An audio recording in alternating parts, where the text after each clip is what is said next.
Thanks for joining me on Eastmans Journal Podcast. I'm your host, Ike Eastman. Today, we're going to do something a little bit different than we have in the past. I'm going to actually sit down with Brandon Mason, who is one of the team members here at Eastman's, and one of our Tag Hub hunt winners, Jake from Pennsylvania, and have him share with us the story of his deer hunt. There's a couple twists and turns. They had some adversity, and he actually ended up having to shoot the deer with his wrong hand. So wait till you hear this. It's awesome. Plus, it's really cool to hear a perspective from somebody out west or out east, coming out west hunting, and the trials and tribulations and what's unique and all the things. And you might get a tip or two on how to do it if you're not from out west, how you can come out west and hunt and be successful. So with that, let's go talk to Jake and Brandon. This episode is brought to you by Browning Firearms. Guys, Browning has been manufacturing rifles since 1878 and is still recognized as a classic, traditional company with a long, proud history. If you fast forward 147 years and they still are continuing to deliver high-quality rifles to the market. The newest addition to the Browning lineup is the Browning X-Bolt 2 rifle. The X-Bolt 2 represents the next generation of award-winning bolt-action rifles from Browning.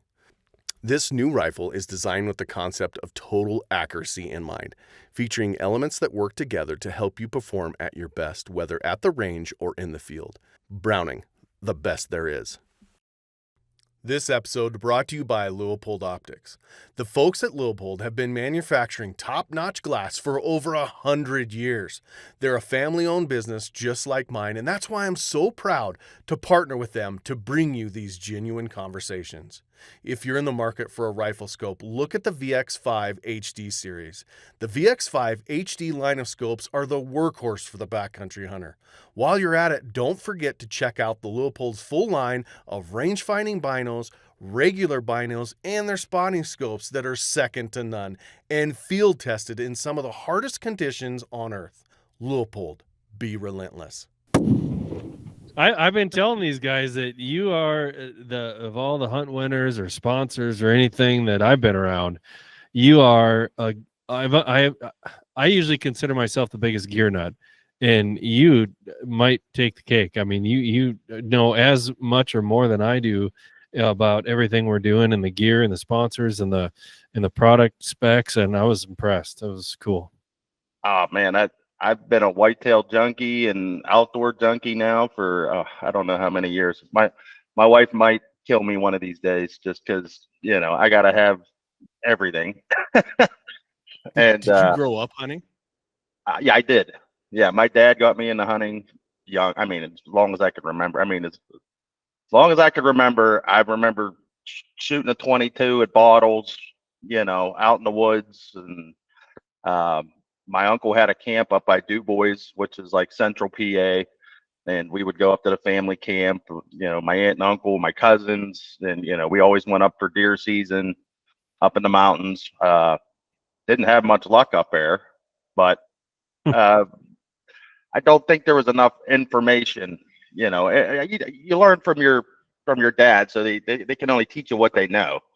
But, and as the information has come out and I've just sucked it up like a sponge as much as I could, magazines and now media and just sucking up every piece of information you can get to try to help you out to be successful. And I've been blessed over the last I'd say probably the last decade, just getting out there, and I've had to learn the hard way a lot. I used to be out in the woods every chance I could get, checking trail cams and, from the old school trail cameras, and I guess I had this discussion with Rod about, scent control and stuff. Cause out here in the whitetail world, it's like your clothes are packed in a bin and, you never pump gas or wear your clothes. I'm out there in my underwear, like in the freezing cold, putting on my stuff. People think you're crazy, and I go out west and I'm like, hey, Rod, I was like, how are you on scent control? And he's just looking at me like I'm crazy. He looks at me like I'm nuts, and Listen, he's like, Bub, I put deodorant on. Let's move on. he's like, you play the wind. And I was like, well, yeah, but like, what about like the clothes? And then he's like, you play the wind. That's what you do. You play the. I'm like, okay, you're the boss. I'm not going to argue with you on this one. So, well, before we get too far down this, I'm going to do kind of an introduction here for the folks at home. We've been chatting here for a bit, but welcome to Eastmans Journal Podcast edition. I'm the host, Ike Eastman. Today, I have my special guest is Brandon Mason from the staff here, who is my right-hand man here at Eastman's, and Jake Pashuta. Did I say that right? Pashuta. Yeah, it's Pashuta. Yeah. All right, Pashuta. And Jake was our 2025 mule deer hunt winner, and he got to go on a awesome hunt up in Montana with Sizzle and S Outfitters and Rod Paschke, who's been on this podcast, who's been on TV shows for the last 25 years. We've done a ton of stuff up there, mule deer hunting. It's just been great. Brandon drew the straw, and this is a good thing, to go up and film the hunt winners with Paschke's. It's always a blast up there. It's one of our favorite hunts.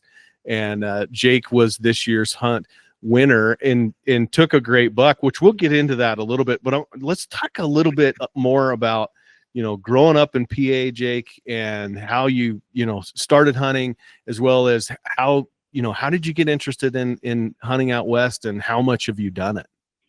Well, this was my first time ever being out west. I've always dreamed about going out west, and it just, I guess for someone growing up out east, it seems unfathomable. I don't know. It seems like unattainable. This is your first time coming out west?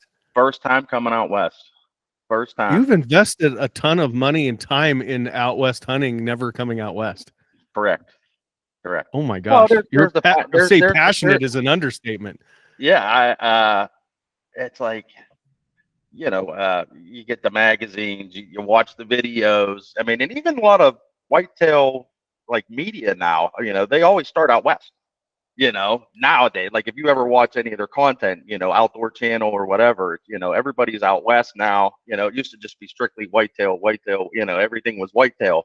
Now everybody's, shooting out west for an elk, antelope, whatever they can get. So, yeah, more and more. I don't know. I don't know why I never really tried I think the draw system, things like Tag Hub, to help you out, to get out there to know what where to go, what units to try to draw.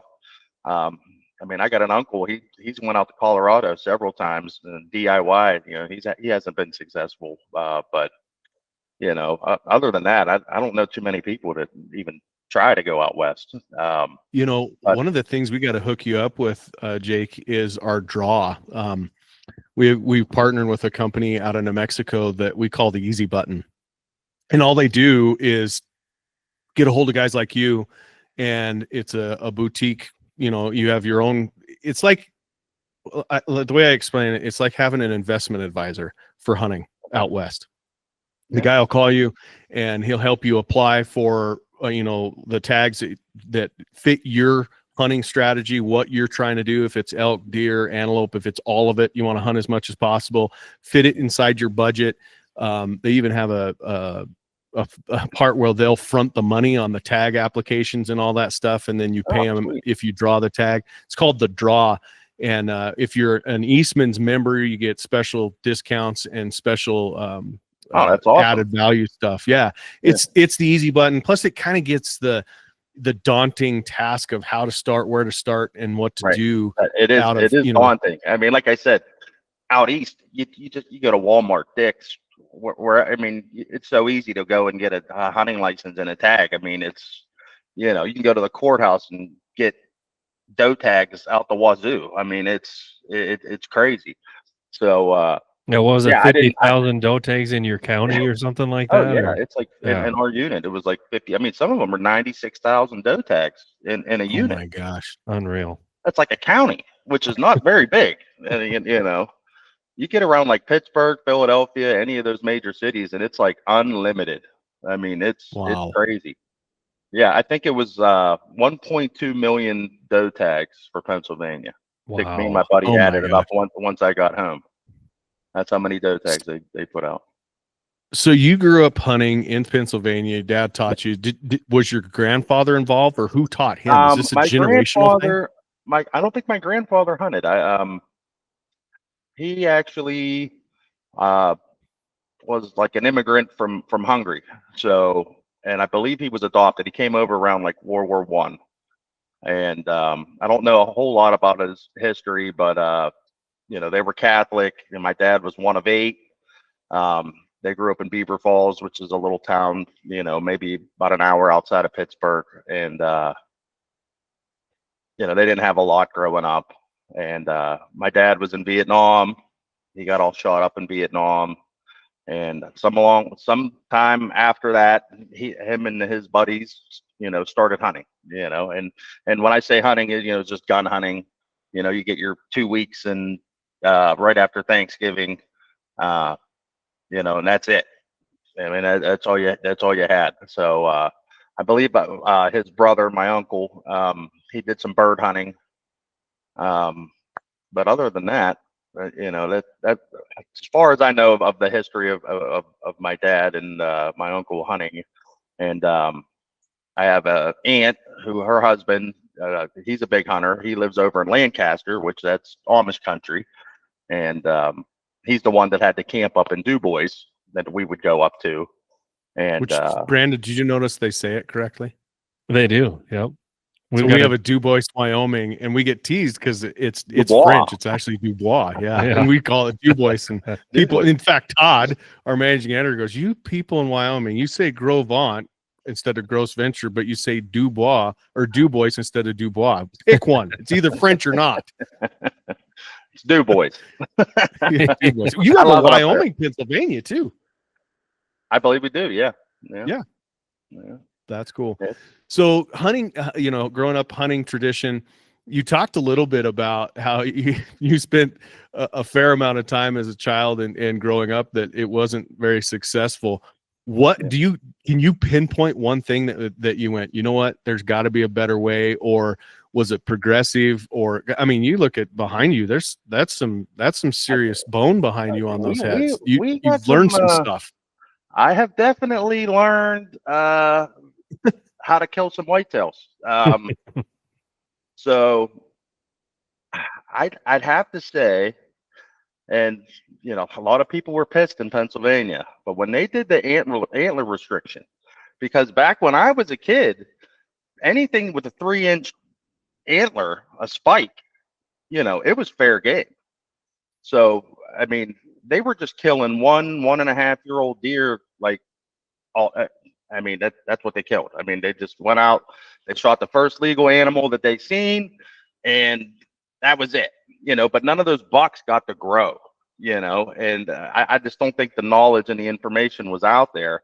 I can't remember the guy's name who did it, but when he put that antler restriction, I mean, he was getting like death threats. From what I hear, he was getting like death threats. I mean, people were pissed. And yeah, people of my age class, they definitely benefited greatly, because there are some absolute giant whitetails around here. I mean, I know of a 200-inch whitetail. I mean, you could shoot them in PA, which you go back That's to awesome. not even, I'd say 15 years ago. I mean, you wouldn't hear of that. Yeah, I know. When you were showing me pictures in camp of some of the deer that you guys have killed out there, when I think of PA, I think of those old days. That's what I knew of it, was that a bunch of little deer getting killed. There's a ton of deer, but nothing gets old enough because there's too many people, no restrictions. And when you were showing me these pictures, I'm like, in Pennsylvania? Really? Oh yeah. And luckily for me, I'm right on the Ohio border. So there's a lot of ag right on the border there, and there's some big deer. I mean, I'm an addict. There's no doubt about it, man. I just I love chasing, mature whitetails. It don't have to be a 200-inch white. You know what I mean? If it's a mature deer, I'm happy. No doubt about it. So how did you transition from that into into the Western world? Because you've been a subscriber for a number of years. I mean, how did you go, you know what, I'm gonna go down this road? Me and my dad used to go to all the there's a place in Monroeville, the convention center, and they would always have the outdoor shows. And I mean, we would go, we'd get a bag and we'd get all the pamphlets and constantly reading about it. I think it was just the tag system and just how to go about it, that they kind of stumped us, and money too. I mean, we're not rich. That's for sure. We're blue collar. There's no doubt about it. My dad carried mail for 30 years, and I'm a maintenance mechanic up at the post office. That's what I do. I mean, this time of year, this is Christmas. I mean, I've been working 7 days a week. I haven't had a day off since November. So, wow. And I work night shift, so it's 11 p.m. to 7:30 a.m. And which I like for you're working on those rigs while they're sitting there idle, so that the mail gets delivered the next day. That's it, man. That's it. That's it's all cool. Belts. There's just miles and miles of belts in there. So making sure the mail keeps flowing, and that's our job. So I don't know if you know this, Jake, but our magazine, Eastman's Hunting Journal, which was called Mike Eastman's Outdoorsman, or Mike Eastman's Outdoorsman newsletter, was spawn. The whole thing started in PA, in the sense of that's the idea came from. My parents lived out west. They lived in Wyoming, but it spawned sitting in the Harrisburg show. Yeah. Well, you know what? I listened to you on Raised Hunting. I'm a fan of Raised Hunting. Not only do I listen to Out West podcasts and stuff like that, but I listen to a lot of whitetail as well. And I've always liked those guys at Raised Hunting. They do a good job. And I listened to you tell that story, and it was an interesting fact, because us Easterners, we're stumped when it's like, oh, we got to cross the Mississippi to go, get an elk, and we're just like, I don't know, man, I don't know if we can go do that, Well, we're coming up on 40 years here next year, and we've been helping guys out east come out west hunting. It looks daunting, it sounds daunting, but it's doable. And I mean, if you're a member of Eastman's, you might be as lucky as Jake and actually get that opportunity to hunt out west and hunt with somebody as qualified as the Sizzle and S crew. I can sit here and honestly say it can be you. There's no doubt about it. I would have never thought it would have been me, but I did get that call, and I made sure I could do it. And you killed a hell of a buck. I mean, walk us through a little bit on obviously you're a member of the magazine, and you were a Tag Hub member too, right? Yeah, absolutely. So you got 6 chances or 6 chances of winning a hunt as a Tag Hub Elite member. You won the hunt. I mean, I think it was it Scott called you? No, you called me. I did? Yeah, you called me. March 25th. Well, I was gonna say, forgive me, because I've slept since March. Yeah. Well, it's not every day that Ike Eastman calls you. I see you on, all the shows and all the podcasts, and to me, you're like a celebrity. You might not think it that way. You're just a regular guy. I don't. I met Brandon. Like I've seen Brandon on all kinds of stuff too. And when I meet him, you're like I'm like starstruck. But he's just a normal, regular guy, but when you see someone on TV, you just, I don't know, kind of blows your mind, so. A normal, regular guy that tells the best dad jokes on the planet. Oh, do you have one teed up? Oh, I do. I heard a good one the other day. Some people are like slinkies. They're pretty worthless, but it's fun to push them down the stairs. Yeah, there you go. Perfect dad joke. I don't know if that's a dad joke. That's a little rough, Brando. Hey, you put them on the spot. Hey, and I mean, I heard it from my dad the other day, so I mean, it's technically a dad joke, but yeah, true. I mean, what a group of characters we had at camp. You had to say we had fun. I mean, to say we had fun is an understatement. So you got a bunch of dudes hanging out and hunting broke out, right? Yeah, Yeah, exactly. for sure. Yeah. For And sure. like Jake said, a good group of people, and then we're all still staying in touch too. We're texting and wishing each other happy Thanksgiving and Merry Christmas and sharing hunting photos still, and all that stuff. They're really good group of guys. Yeah. I just sent Rod a Christmas present, but the damn post office, they're slacking. It should have been there today. Some belt didn't work long enough to get it there. Somehow it went over to Whitefish, and I'm like, how did it get to the other side of the state? And it's not. Whitefish is a town of like 4,000 people. It's not like that's a metropolis that's where it goes and then spreads out. Good Lord. I had to look on the map, I'm like, I'm looking at Montana. I'm like, that's way over there. I said, you passed the stop. What happened? Someone dropped the He ball. went past it and had to come back. Yeah. Overshot. Like, well, he's not getting that before Christmas. That's for sure. It's supposed to be there today. So let's talk about the hunt a little bit. I mean, Yeah. you guys had some adversity. You had you flew into Billings, right? Yeah, I flew into Billings, stayed at some lovely hotel. Portable excellence. And I asked Rod, I said, hey, what time you want me to be there? He said 2, 3 o'clock. So I figured, I'll leave at like 10. It's supposed to be a 3-hour drive. And I got my rental car, my Toyota Camry, and it says 3 hours. So I start going out there, and this is great because I would have never guessed any of this was going to happen. But I'm early. I'm running early, and I'm like, oh, I got some time to kill. It's beautiful out here. I want to take some pictures. So there's a rest area, and I pull over at the rest area.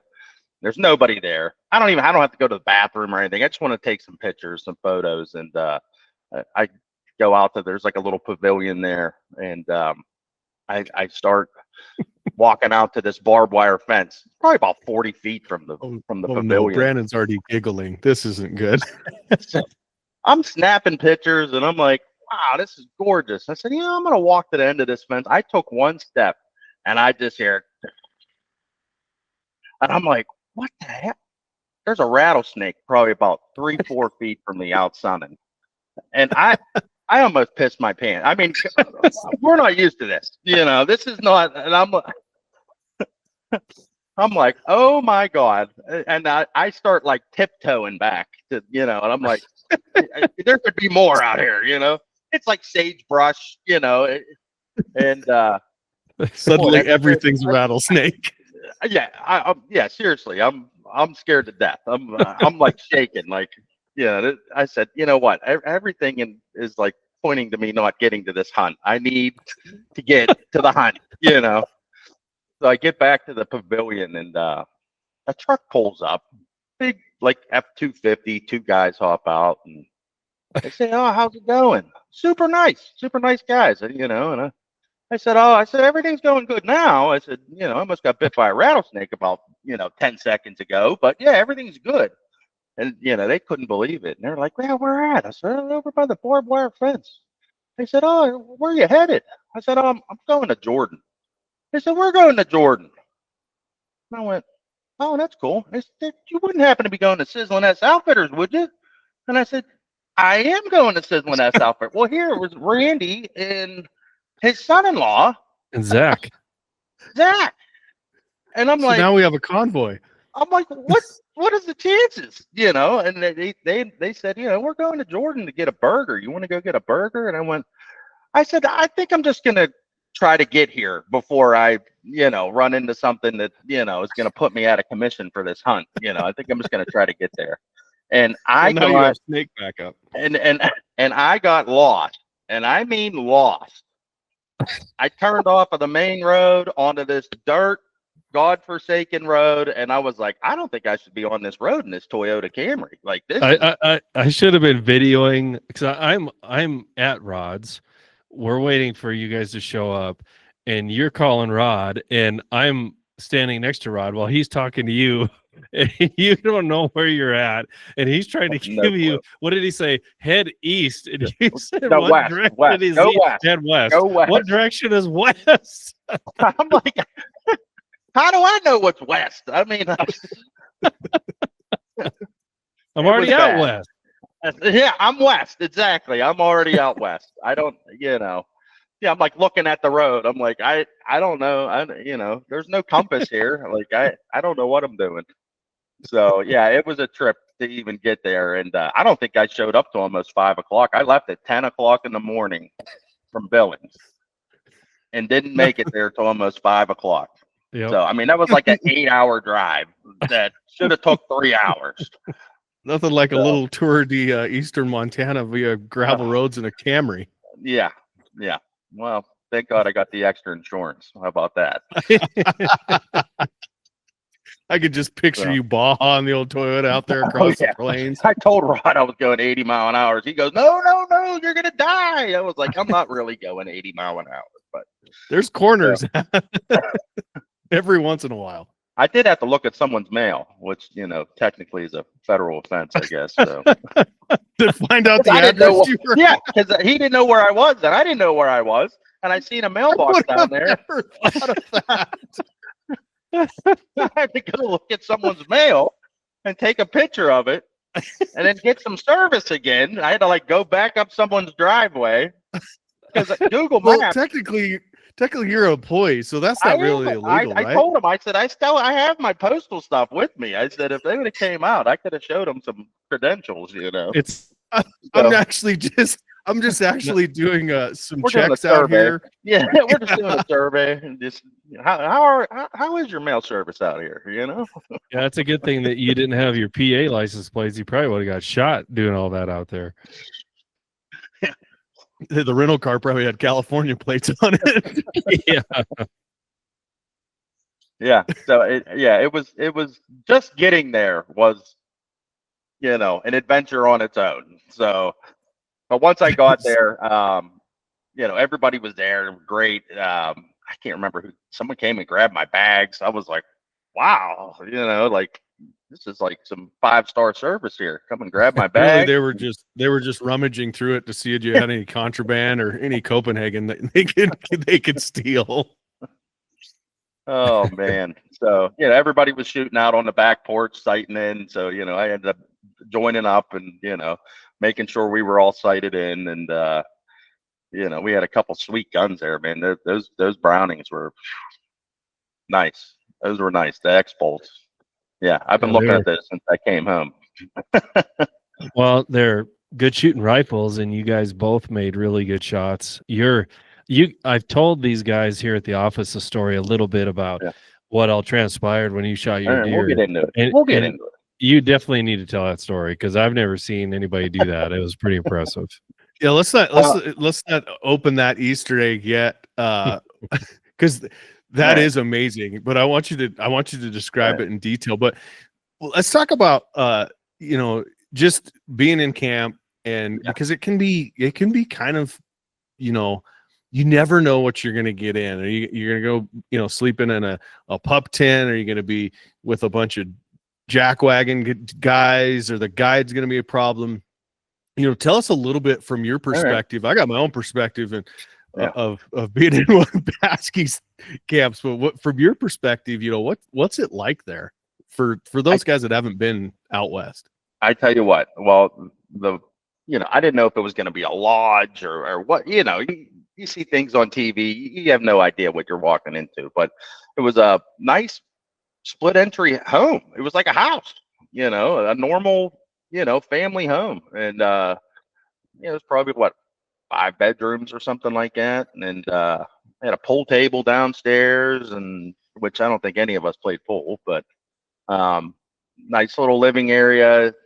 It was a nice place. I mean, all the amenities of home right there at camp, so the place was nice. I mean, gorgeous area. Had a little pond next door and a bunch of fields. And I didn't quite know what, we were going to be like hunting out back or, I'm just waiting, I was like, I don't know where we're hunting or what's going on or whatever. But yeah, we had all the amenities. He had a fridge full of water and pop and, everything you could possibly need. I mean, he had a heck of a cook come in.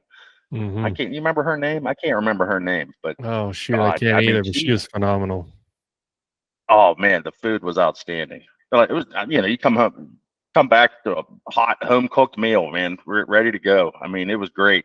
I mean, those cracked green beans. What was it? Green bean crack or cracked green Yeah, beans? I don't with know what. bacon I and tell brown you what, sugar, and I I have never. never in my life had green beans like that. And I tell Mm-mm. you what, that I mean, hands down, best green beans I ever had. No doubt about it. No doubt about it. And she made it was like a cheeseburger casserole or something, or tater tot casserole that she made. It was, That one Little night. hot oh, dish. I mean, tell you what, food was great. I mean, it really was. It was awesome. And we all just would sit around and I think there was some football going on. We watched a little bit of football, but we mostly talked hunting and sharing photos and check this Yep. bull out and check out this. Me, I only got whitetail, so that's all I can give you. I can't give you any more than that. I got a bunch of trail cam photos. Like, check out this big buck, and some deer that we killed over the years, and deer I've been chasing. There's been a few I've chased for years and never caught up with them, but that's how it goes. Um, So but yeah, the next camp was morning, great. Randy, I tell you what, one of the nicest guys I've ever met. Zach, one of the biggest characters I've ever met, no doubt about it. that's the And son-in-law or the son. yeah, the son-in-law. It's Randy's son-in-law, and he played in the NFL. Which, if you Oh, looked geez. at him, you wouldn't think so. Like when I looked at him, because I played a little bit of college football, nothing major, no NFL, that's for sure. And I'm looking at him, and I'm like, you look like you're about 180, maybe 200 pounds soaking wet. I'm thinking, I don't know if I'm buying it, but he was a lot bigger in his playing days. He must have dropped down. So Yeah, I think Who'd he he worked play there for? keeping it off. He played for the Dolphins and the Redskins, I think. yes, yep, He's a linebacker. yeah, middle linebacker. And if you Oh, see wow. him, you would think maybe receiver. That's what I was thinking. I was like, hey, he might have played receiver, Safety. And it's like middle linebacker. I'm like, what? Middle linebacker? I'm like, oh, no way. Well, he was But funny. He wouldn't eat much all day long, like almost nothing. yeah. And then No. he would wait until everybody else had dished up Yep. for supper. We had brisket. We had, all sorts of different things for the meals. And he would wait till everybody was done, and he would pretty much clean up everything else. He would eat like Todd, our editor, does at supper time, and just crush everything that was left. I mean, he ate like a 400-pound man. Yeah, he Oh my did. gosh. Yeah. I swear to God, he ate. I mean, plates just stacked, and he just would just house food, man. And I'm like, where are you putting this? I mean, yeah. He didn't leave much leftovers for the next day. That's for sure. So you guys had a pretty full Suburban. Oh, we were full. Yeah, we were full. Yeah, Randy, Zach, Brandon were mostly in the back seat until I killed, and then I was in the front with Rod. And and I didn't know. I really didn't know what to expect, because it's funny, because right where Rod's is, it's mostly field. It almost looks like Ohio to me. Yeah, it's like cornfields, And then we drive about 10, 15 minutes. Yeah, probably. Yeah, I mean, we'd make a left into like a little dirt road on the cornfield, and next thing you know, it'd be like boom, like the Missouri breaks right there, and you're like, oh my God, you can see for miles, Which for me out east, if you can't see a deer within 100 yards, you don't see that deer. That's just all there is to it, Yeah, optics to us are your eyes.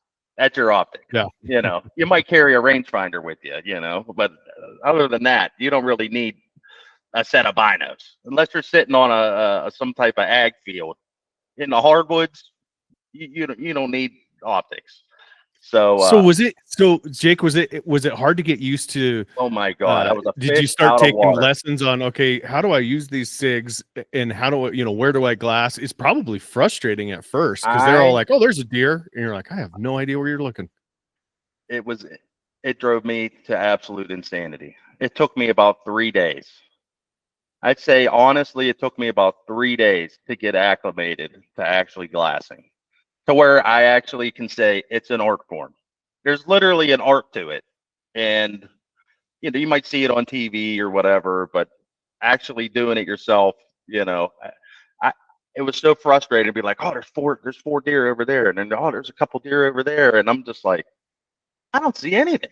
What are you talking about? You know, Brandon's like, look for the white butt. And I'm like, well, that's a good tip. You know, I was like, white butt. All right. I'm looking for a white butt. That's, you know, and I like I said, it was very, very frustrating.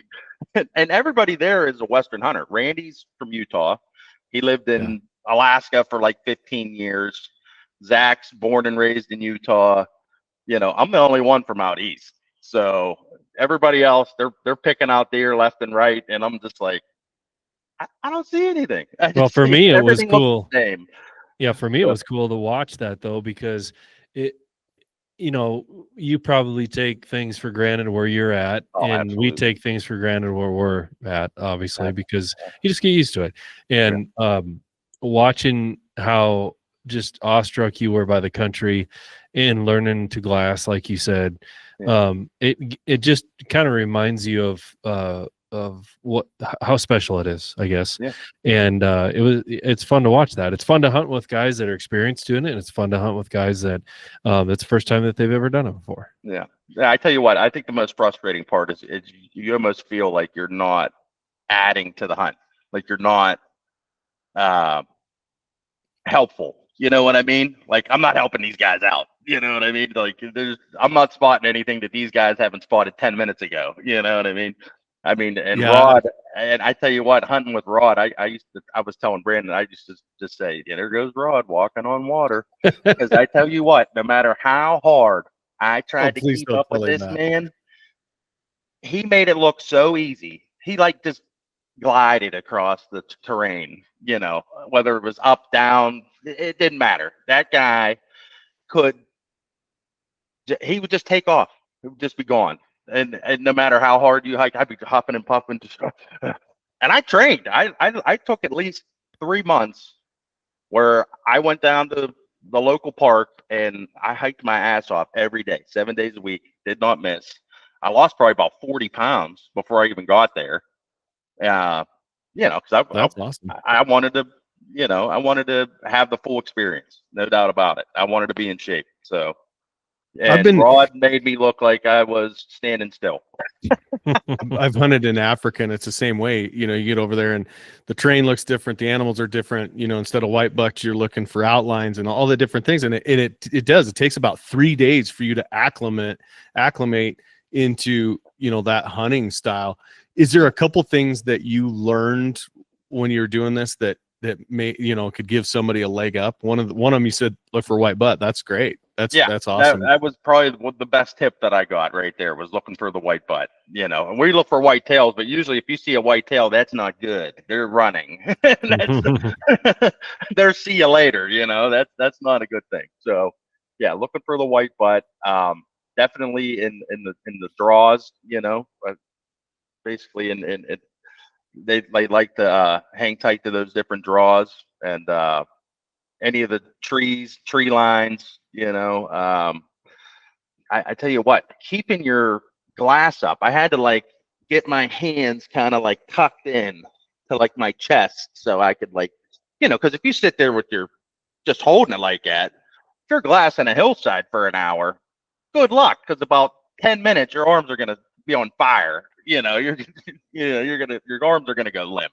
So I learned how to like kind of tuck my elbows in to where I could like kind of rest them kind of like on my chest there, and then I could just kind of hold it there, you know. So yeah, those would be the best tips that I had. So you're driving around, and you know, you find hop out a glassing point. Yeah, right. We'd go up in the truck. He would take us up basically a dirt road up I guess, you know, I don't really know how to describe if it's like a mountain. Are those the mountains? Or no, we'd be like going up a draw or a side hill or something where there's a 2-track and just putzing. But like, you know, you like, I show people pictures and I'm like, they're like, oh, it's beautiful mountains. But I'm like, really? Mountains kind of go up. These kind of go down. Yeah. You know what I mean? So like, I don't know how to kind of describe. how it is, because It's is like beautiful. the Grand Canyon in Yeah, this. It's not that's as deep exactly as how that, but you're yeah, on the top and you're looking down off into correct, the canyon where the correct. bottom is the river or the Yeah. lake. You know, so I every So time, so people at work, I have so many people that want to know everything, as soon as I come back and I'm trying to explain it. And that's the only way I can explain it is like, if you see the Grand Canyon, it's kind of like the Grand Canyon. Because I have been to the Grand Canyon. I have an aunt that lives out in Scottsdale, and we went out to the Grand Canyon a few times. So that's the closest thing that I could, relate that to. So yeah, so every, I don't know, 100 yards or something like that, we'd pull off, and there would be another glassing knob that we'd walk out on, and we'd start glassing, and then you could literally cross the road, and it's, you have miles of other, places to glass, so it's just all day. That's kind of that's what we did all day, and it just seemed kind of almost never ending. But there actually was an end. There would be like a point of, no return there, and it pretty much took all day going back there and then back, glassing all the way back, and we weren't seeing a whole crazy amount of deer. I mean, we The were seeing a wind lot of was just does. the wind was just outrageous Yeah, that for a first couple day. days there. Yeah, Yeah. yeah, like 70-mile-an-hour winds. Yeah, that's and Brandon, explain to that. What do you mean? I mean, why is that a problem? Well, the animals will do one of two things, usually a mix during the day. Largely, they bed down in tight cover because just like us, they don't want to be in it, right. and so they get down on the bottom of those canyons and tuck in behind some brush, and it's pretty tough to glass because there's a million places for them to hide, and they're not very active. The other thing, sometimes you'll just see them randomly running because the wind makes it plays tricks on their ears. They're thinking they're hearing something that is probably just trees blowing or something. So they hear a twig snap, they see it as a threat, and so they're just randomly running. You'll be glassing, not seeing deer for a long time. All of a sudden, there's 15 of them running like they're being chased by a mountain lion across a hillside, and you're like, "What are they doing?" Well, something spooked them. Usually, something they thought they heard, and it gets them all worked up. But Today's sponsor is Forever Barnwood. Guys, we have been using this in our renovation of our building here in Powell, Wyoming, and I am here to tell you it is amazing. They are a premier supplier of barnwood across the U.S. Their products come from fresh-cut Wisconsin white pine, which has been kiln-dried way below standard lumber and hand-processed into various products like barn doors, beams, flooring, and wall covering. This type of lumber product provides all of the advantage of reclaimed barnwood at a fraction of the cost, not to mention how easy it is to work with because it's straight lumber and it doesn't have all the waste. Their barnwood products are a renewable resource and come in a variety of widths and lengths, large sizes for countertops, beams, posts, stairs, and railing systems, as well as wall covering and everything else. Their prices are only a fraction of the cost elsewhere, and they can ship anywhere you need it. With their innovative barnwood products, you'll have the right piece at the right time for your special project. So check them out at foreverbarnwood.com, and no matter what your project is, Forever Barnwood has you covered. This episode of the podcast is brought to you by Eberly Stock. Eberly Stock is one of my favorite backpacks. Now, I've been wearing their backpack for almost 20 years. They have lightweight backpacks, they have modular backpacks, everything from their main frame, which is just a frame pack that you can put bags on. They have these cool outside called bat wings that you can use. So check them out at eberlystock.com and make sure you tell them Ike sent you. People think like you go out there and it's just, it's like the 1800s when the buffalo were, like there's just animals everywhere. And it's like, no, it's not quite like that. We had to work, to, Did you have some stocks that didn't pan out, or was it just struggle? I mean, how did that whole play out? I think that first day or two, it was a struggle. And then what was it? Like the third morning, I went out on my first stock, and we were on our way out to where we've been going, and just happened to glass a field. And I think there was 2 nice bucks and a few does. And the one was a really nice buck, and it was like it's go time. I mean, it was right at sun up, just getting light out, you know, because we would be out there, dark. We hunted dark to dark. I mean, a lot of people don't realize that. I mean, we're out there. You know, it's not like, oh, we hunt a couple hours, we go back to the lodge. You know, like you're out there hunting. You know, this is real hunting. It's like, here's your bologna sandwich for lunch, and and then we're out here till it's dark. Like there's no, you know, it's real deal hunting. So, yeah, we went on that first stalk. It was just me, Brandon, and Rod, and we snuck down. We went down around the draw and went around the silo. I didn't even see like a house or a farm or anything. It was just a random silo in the field. And we snuck down and around. And by the time we got there, it was ghost town. Yep. They gave us I don't know what happened. I don't know what happened, but they weren't there. So, but yeah, it was beautiful. And once we got in there into those trees and all to the left there, I mean, it looked just prime, you know, deer habitat for sure. I mean, so you did the typical Western thing. You took your gun for a walk. Yeah, took your gun for a walk for sure. And then I found on the way back, the Browning needs exercise too, Jake. Yeah, I get it. I get it. I've taken my Winchester for quite a few walks in my day, no doubt. Yeah. So I found my first shed in the field coming back. That's right. You know, we were slipping through the trees, you know, trying to get to the deer. But then on the way back, you know, there was nothing out in the field. So we just walked the field back and found a nice, you know, 3.5 foot long shed antler. It looked like it had been chewed on, you know, by some critters. But to me, that I couldn't believe it. I was so excited. Yeah, it was an elk. Yeah, elk. Oh wow, shed. that's awesome. Yeah. So and I was so excited just from that, you know, and I don't know if Brandon kind of realized, but you know, that was my first elk shed I've ever picked up, you know, and to me that was amazing. You know, I was so excited, you know, and he's just like, oh yeah, elk shed, you know. Chalky elk shed. Congratulations. Yeah, right. Turn it into a dog treat. This isn't the ultimate goal here, Jake. We're trying to kill a deer here, and I'm just so tickled by the elk shed, you know. I was like, oh my God, there's an elk shed. We don't find these walking through the Pennsylvania woods. Now there is a place in Central PA, which we were talking about. Benazet. There's a place in Central PA where they like relocated Rocky Mountain elk into Pennselsvania, and we actually do have an elk season.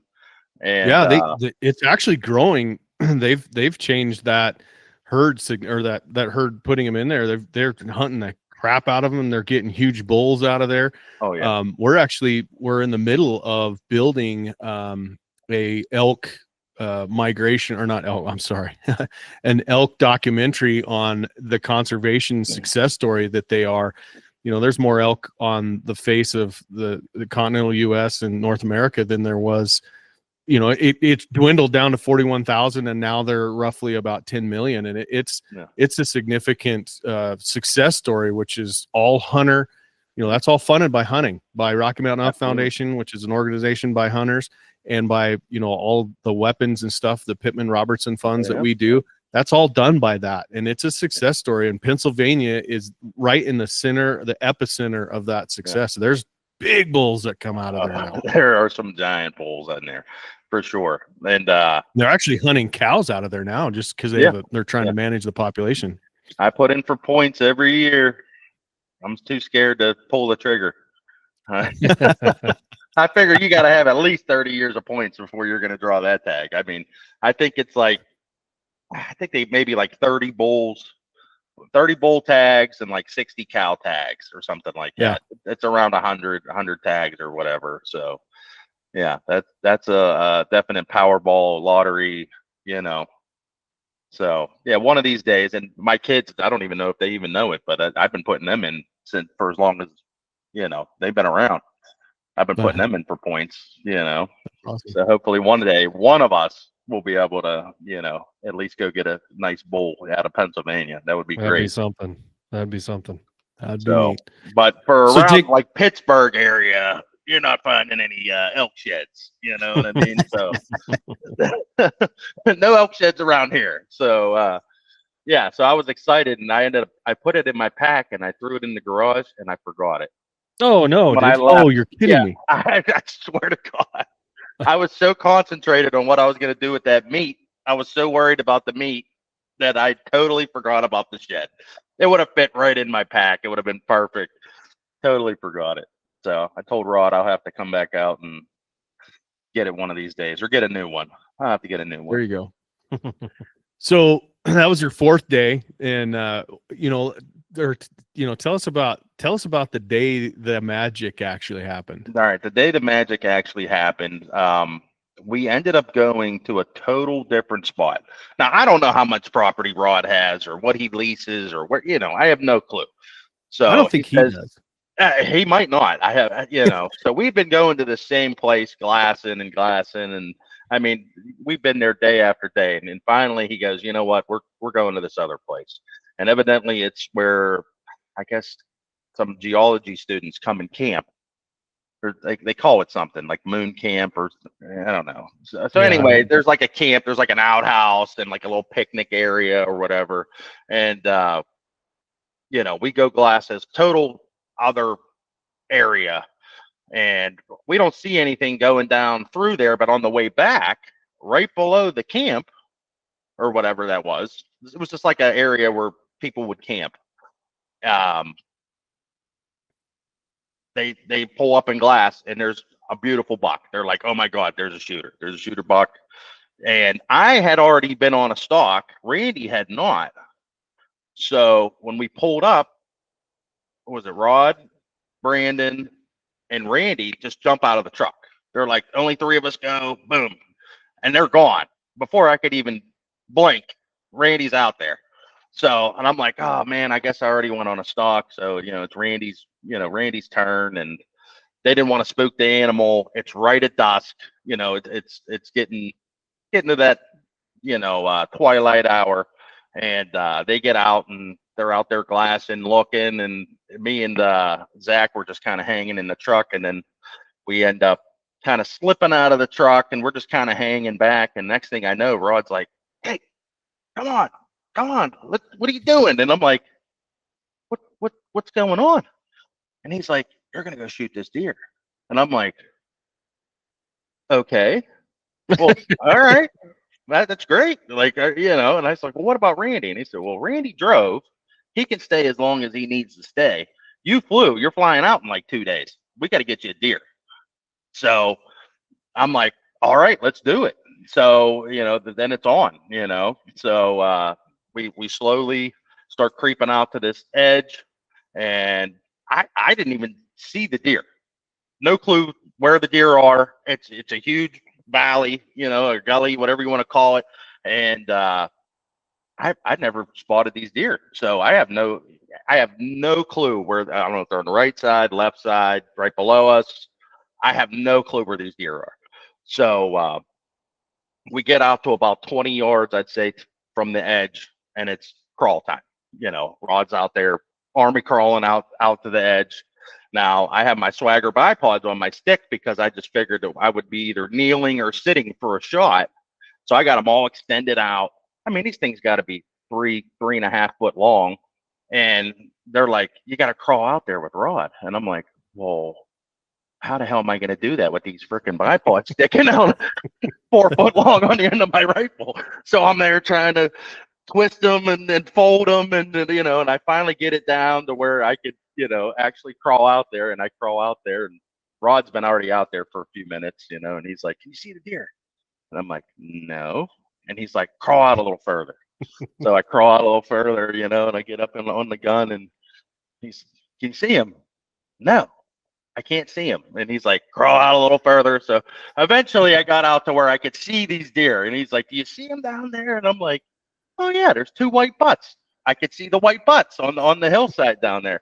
And he's like, Still good it's advice. the lower." He's like, "It's the lower deer." So I get him up in the, get to where I'm getting kind of comfortable, and I could actually see him in the scope. And he's like, "All right, you got to get steady." So I'm trying to get steady. Now, the way the hill was sloped, it was sloped down to the right. So my left arm, I'm all my weight's on my left arm, and my right arm's just floating. There's nothing underneath there. So he's telling me to get steady, and I'm just all over the place. I mean, I'm on the deer, but it's not steady, So How he far a asked shot me, is it? 210 yards. Okay. So I'm just floating in there, and I'm like, Rod, I just don't feel I want to make a good shot. I don't feel comfortable. So we go through this like 4 times, and I don't know if Rod. He's not the most patient. Little intense. Rod is getting mad at me for not being ready to shoot this deer.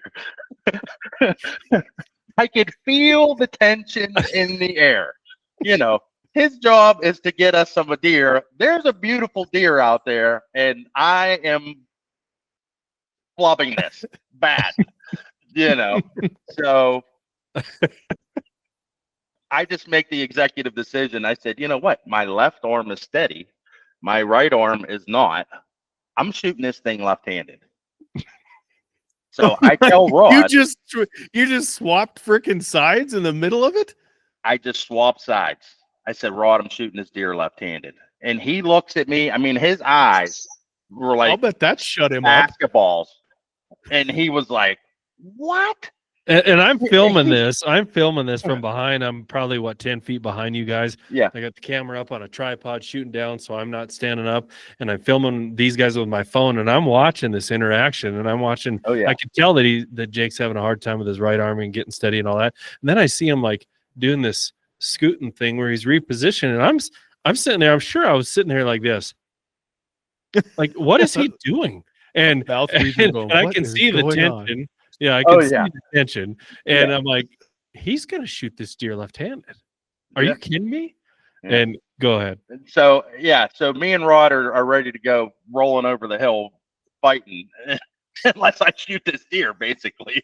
And I was like, hell with this. I'm just shooting this thing left-handed. And Rod's like, can you even shoot left-handed? And I'm like... And I'm like, yeah, I can. I mean, I wish I actually had, like the tape between the two of us, because it's on tape, I assure you. The microphone picked it up, I guarantee it. So I'm like, yeah, I can shoot left-handed. And then he just kind of pauses and goes, okay, you're going to shoot this deer then, and I was like, yeah, let's do it. So I get down, I am completely steady. I just put my right arm kind of on the barrel, just kind of push down, because the Swagger bipod we had, it had like springs on it. So I could kind of like push down on it, and it was just, rock steady. I mean, I had that thing, I had the crosshair right on that shoulder. I mean, it was as steady as I've ever been on a shot. I mean, I had that thing as steady as it could be. So he gives me the okay, and he says, go ahead and shoot. And I go to shoot. Nothing's happening. And I forgot about this. I'm like, what the hell's going on? Well, here, when I was crawling out there, I was afraid of the gun going off. So I had my hand on the outside of the trigger, on the guard. So during the whole frustration and arguing, I never put my finger actually inside the trigger guard. So when I actually got steady and went to shoot, I'm going to pull, and I'm hitting the trigger guard on the outside. I'm not hitting the trigger. And I'm like, is the safety on? And I look, and I'm like, it's good. And then I look, I said, oh, Jesus, I never put my damn finger on the trigger, So I quickly got my finger inside the trigger, and I said, Rod, are you ready? And he's like, yeah, I'm ready. Like, he's been laying there for 8 minutes probably. I mean, I think it's like 7 minutes total. So I finally shot, 10 ring this deer. I mean, I don't know if I could have made a better shot. I mean, I put it right on him, and he might have jumped, about, he did the classic mule deer kick, and then he went maybe about 10 yards and keeled over. So that is awesome. And then the excitement ensued, and then Rod punched me in the arm, which he hit me kind of hard, I was like, Jesus, Rod. he was excited, man, to say the least. I mean, he was, and Zach, the character Zach, which you didn't even got to meet, but I mean, he was just like just jumping all over the place, hugging and high fiving, and they made me drink a beer because I would refuse to drink a beer. So I told him if I shot a deer, I'd drink a beer with him. So I think Zach brought down like a 10-pack or something. I don't even know. He had like beers in his pockets, and there was a party at the bottom of that hill. Oh, I can only imagine the intensity of Paschke, because he gets pretty intense on these hunts. And when you switched on and then still had trouble with the gun, I'll bet he was about to lose it. Absolutely lose it. Oh yeah, I probably gave him a heart attack. That's for sure, no doubt about it.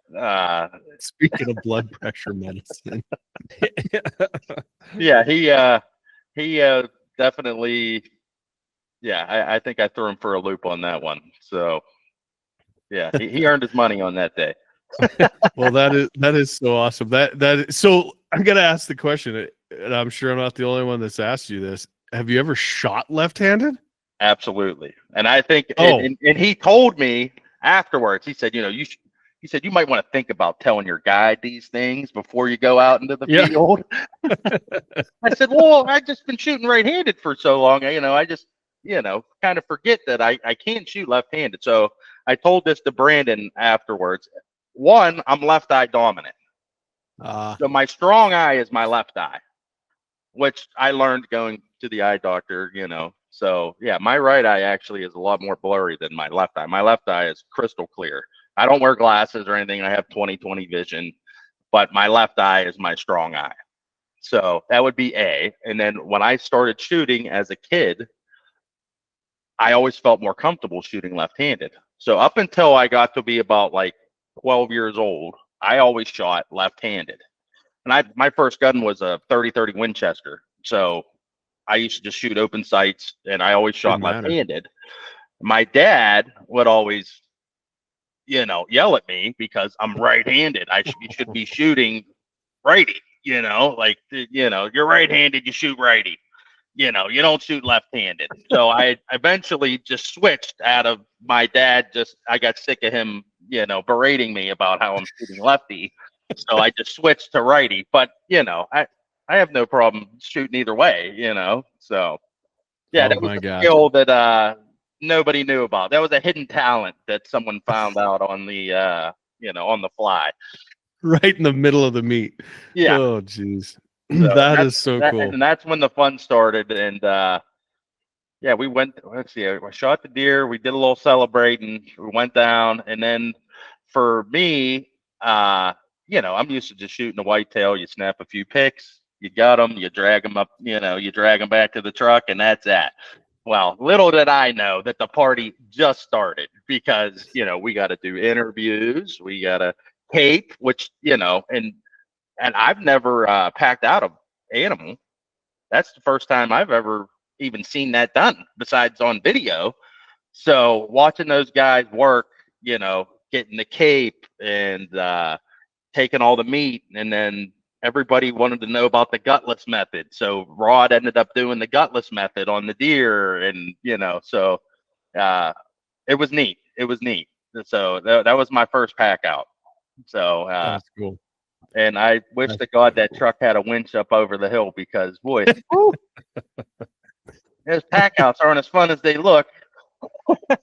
Well, just imagine that, and then add 400 pounds to it, or 300 pounds, three times that. And thank God the other crew, who was it? The other crew that was out hunting, was it like Rod's brother and a couple other hunters that were at camp showed up? The dentist and his son. Yep. One of Rod's we had other people come and help pack. So it wasn't just us. I mean, and there was plenty of us that we could have packed it out, but we had even more people. So it was a little easier than it probably could have been just if it was us. And then that hill, I mean, that thing was straight up and down. I mean, I was grabbing grass and twigs, anything I could grab a hold of to not peel backwards and start tumbling down the hill. So yeah. Well, That was an that's experience. super cool. Well, I know, I was at home. Brandon was up here or up doing that, and I'd get status reports every once in a while, and you guys were struggling with the wind and all that stuff. And it's a good thing that you guys made the executive decision to do that, because the other hunt winner, he actually went 2 days. 24 hours Yeah, long yeah, because of the weather, and he did end up taking a great buck, and it worked out. And thankfully, Rod's that kind of guy. He's like, we're going to do this and we're going to do it right. Yeah. We're going to get it done. We're going to put the time into it. And they, burned into some of their what they call changeover days to get it done. And that's why you go with somebody like that, because we've been doing it for damn near 30 years with him, and never went home empty handed. But this year was touch and go for a bit, huh, Brando? It was, and it makes you appreciate it, a person like Rod and how he runs his camp. And then also big kudos to Randy, because technically that was his deer, his shot, Yeah, right? yeah, I mean, it was absolutely. his turn, and he didn't even hesitate. He's like, yeah, I get it. Let's do it. Yep. Get Jake. He didn't even hesitate. And just to kind of come in full circle, what Jake said, starting this conversation, that just a good camp, a bunch of good people there, and fun to be with, and everybody's working hard, cheering each other on. And it was the way it's supposed to be. I tell you what, people could say that it's not a team sport, but it was a team sport out there. I mean, seriously, we were a team out there, and it was great. I couldn't imagine being up there with anybody else. I mean, that's my first, outfitter experience and going out west. And I tell you what, man, we were a heck of a team out there. Just a bunch of characters. I mean, we all each brought something to the table. I mean, we were all funny, and we all had stories and just one-liners. And man, it was great. Bad jokes. Great. Yep. Well, I don't know about that, Jake, but we all had stories, that was the fun part. Everybody had at least a few stories, to tell. And yeah, it was great. It was great. One of the things, we've had this conversation before. We've been doing, these hunt giveaways for dang near 30 years. And I mean, probably over close to 200 of them, I would say. And this came up last year, Brandon, about, we've never had a jerk. I've never had, out of all these hunt winners, I've never had a guy that you go, man, I could have done without that hunt this fall. And one of our hunt winners, what did he say last year, Brandon? Do you remember that? Yeah, it was Ken Mendoza he's from California, and he was elk hunting. He won one of the elk hunts down in Colorado.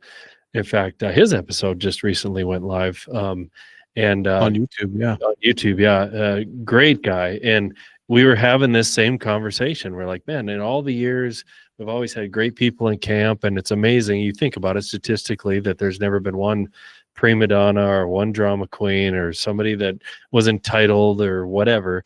And Ken didn't even miss a beat. I wish we would have had the cameras rolling when he said this, but he looked at us, he goes, well, yeah, it's because we're all Eastmans guys. And he smiled, and like, we're a tribe, we're cut from the same cloth. And I was like, what a great line. What a great line. Yeah. Things like what Randy did has happened dozens of times, where they're just, paying it forward or, giving an opportunity to somebody that the circumstances needed it. I mean, it's just constant. And I got to, thank you and thank everybody else that's in that tribe. That, we're just good down home American patriot people, and doing what needs to be done, having a ball, because that's really what it's about, and being successful. And it's fun. And I appreciate that. I appreciate you subscribing, and I appreciate you coming on this hunt and sharing, sharing it with the audience, and having a blast, and sharing your life with us, because there's guys out west that don't understand PA, don't understand the 42,000 toe tags or whatever. Oh man, it is wild, man. Hey, first day of gun season can be dangerous. Let's just say that. I can't imagine. I now know why there's states that only use muzzle loaders or shotguns. My gosh. Yeah. Ohio. I just started recently hunting Ohio, and my an old college friend of mine. His family has a cattle ranch out there outside of Carrollton, Ohio, and I've been going out there the last few years. I mean, the number of deer out there, I can't even believe it. It's insanity. But yeah, it's a shotgun and straight wall. They just did a straight wall. You can use a straight wall cartridge now. So I got my son a 400 Legend on the new round that came out, and boy, man, that thing, it's a tack driver, man. And That's cool. of course, I got him a Savage, but Yeah. At the time, You didn't know. You wouldn't have known. I did not know. This was last year. I got him the gun. So, So we're on the cusp of Christmas, and this is a couple days before Christmas here, and I appreciate you taking the time. You probably have to go to work tonight, right? Absolutely. 11 I mean, o'clock. those packages have got to go. I'm waiting for stuff in the mail. Hopefully it didn't go to Whitefish, Montana. Poor Rod, man. I sent him a nice gift too, man. He'll be happy. When he gets it. I got Tell him to ship. Tell him to ship that elk antler back in it. Yeah. I tell you what, we didn't even get into the meat transport, which I think was crazy enough on its own. But the meat transport, I haven't heard this part of the story. Oh my God. So, I got to fly out. the next day. Oh, geez, that's right. I got to fly out. So, we already, they quartered it and everything. So we got it out. And when we got back, obviously I'm getting it mounted. He said he had a guy, it was going to be taken care of. But he's like, what do you want us to do with this meat? And I'm just like, well, I want it. And they're like, yeah, what's the plan on the meat? And I'm like, no plan, zero plan. I got nothing. I got goose egg, nothing. Geez, you weren't even planning for success, Jake. No, I just, I don't know. So I'm like, I don't know. I could ship it, and and I'm flying out, and it's like, well, I'm like, where's like the nearest town? They're like, Billings, like, where's the that 3 hours that you drove here? It's like, where's Walmart at? And they're like 90 miles that way. And I'm like, oh crap, I'm used to like there a Walmart being every 2 miles, there's a Walmart, and I'm like, oh my God, I'm like, what am I gonna do? So the meat wasn't frozen. I know that they deboned it for me. They put it in baggies, threw it in the freezer, but you're talking 80 pounds of meat, and it's only been in there for, I don't even think it was 24 hours. No, it wasn't. So it's not frozen. It's cold. It's not frozen. So I'm like, I don't know. So Randy, of all people, I guess he goes to Alaska fishing, and he was telling me, he said, look, if you ship it, it's going to cost you a fortune. He's like, I'm telling you right now, it's going to be a fortune to ship it. He said, what I would do is take it on as a carry-on. Check it with your luggage. He's like, it's flying home with you. It's not getting lost somewhere, which, in Whitefish or wherever it's going to be. And so I'm like, okay, all right. So this is what I'm going to do. I'm going to throw it in a box. Actually, all the stuff that I got, thank you, all the sponsors, for all the stuff. I had a big box, so I throw all the meat into the box, throw it in the trunk of the car, drive to Billings to the Walmart, get 2 cheap coolers, a roll of duct tape, and a Sharpie. And I'm like, and I got ice. So I packed it with ice as much as I could. And I knew I ended up calling a buddy of mine that flies all over the place. And he's like, it can't be over 70 pounds. They won't accept it. Too heavy. So you can't have anything. You can't fly with anything over 70 pounds. You can't fly with dry ice because of the pressure or whatever. And you can't fly with slushy, leaky ice either. So I'm like, what the hell am I going to do? So I packed these 2 coolers full of ice, went to the hotel, packed it just to the brim with ice. When I went to turn in my rental car, I just dumped the ice out in the parking lot, threw the meat back in, duct taped the crap out of it, put my name and information, and no dry ice. You have to put like your name, your phone number, your address, and no dry ice on the thing. And I just checked it as luggage. So the first cooler, I think it weighed in, they both weighed in at 47 pounds. So the tip my buddy gave me was to get a luggage scale that you like hang your bags with. So, and thank God my Zamberlin boots came with their own bag, because I took those as a carry-on, because it made my luggage 53 pounds, which it was going to be another $150. But I took the boots out and put them in the little pouch that they came in. I could just carry them onto the plane.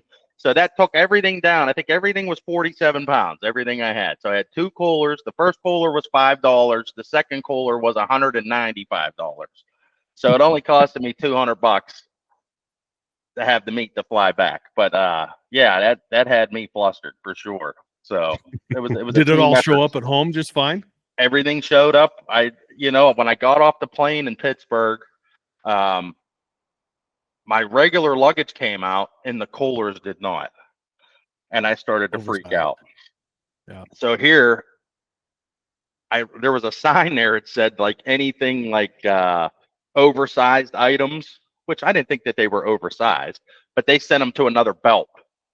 So I had to like walk across the airport to the other belt, and here my 2 orange coolers were sitting right there on the thing. So they came just fine. Everything was good, and everything was still cold. So when I got home, I got the processing. I got out the old big cutting board, and my wife was thrilled to have like hair and all kinds of fun stuff all over the kitchen. Have you ate any of it yet? I have not. And I'll tell you why. Because I killed a whitetail the day before I left.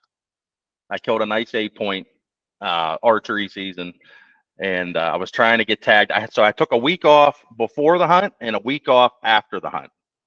So my son, the whole time I was at camp, I was getting trail cam photos every single day, multiple times a day, of my big shooter box just prancing around our tree stand. And my 14-year-old is pissed. I mean, just pissed. I'm ruining his hunting season, by being in Montana. So, yeah, he's livid. But he should be happy now. He's good. He got a couple nice bucks. So, but anyway, yeah, he's furious. And so I took the week off before, and the rut really hadn't kicked off yet.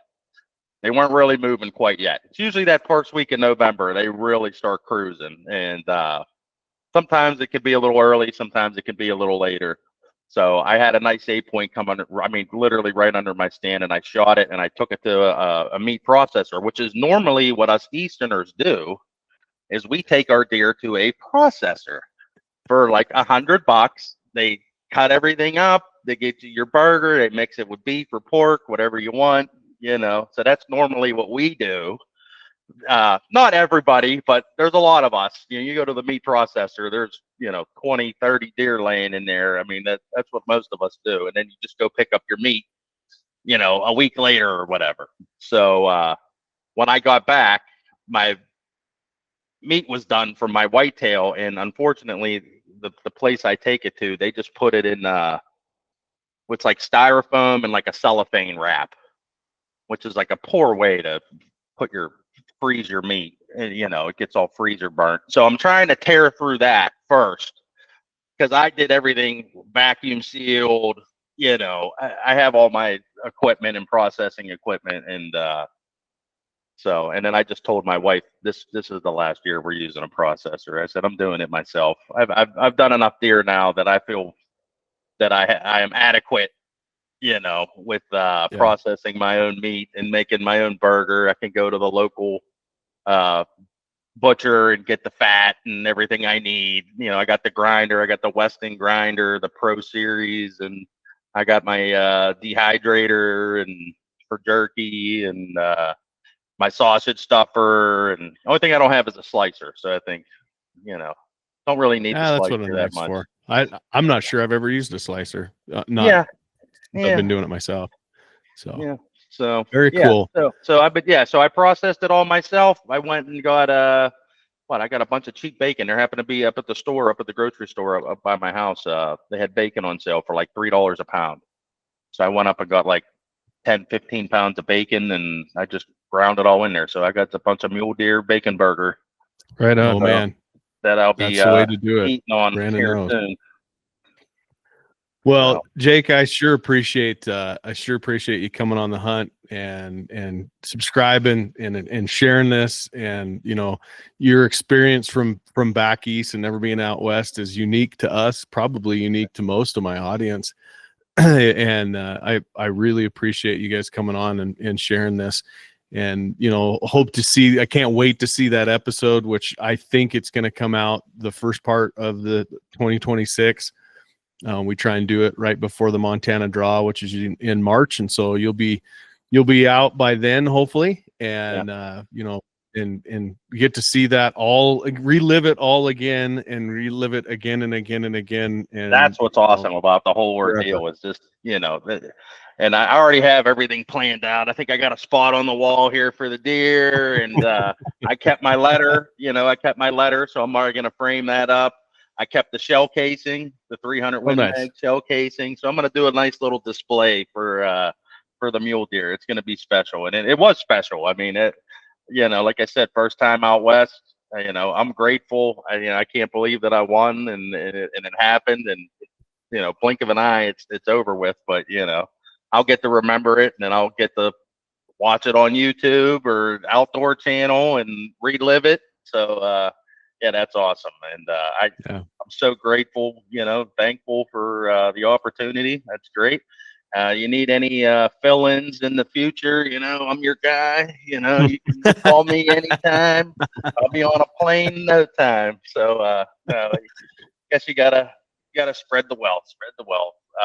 Perfect. But I made lifelong friends. I tell you what, me and Randy, we already got he's invited me out to Utah for elk. He's like, you just need a plane ticket and a tag. He's like, come on out. He invited me on the Alaskan fishing trip he does every year up in Alaska. He's got a buddy in DuBois.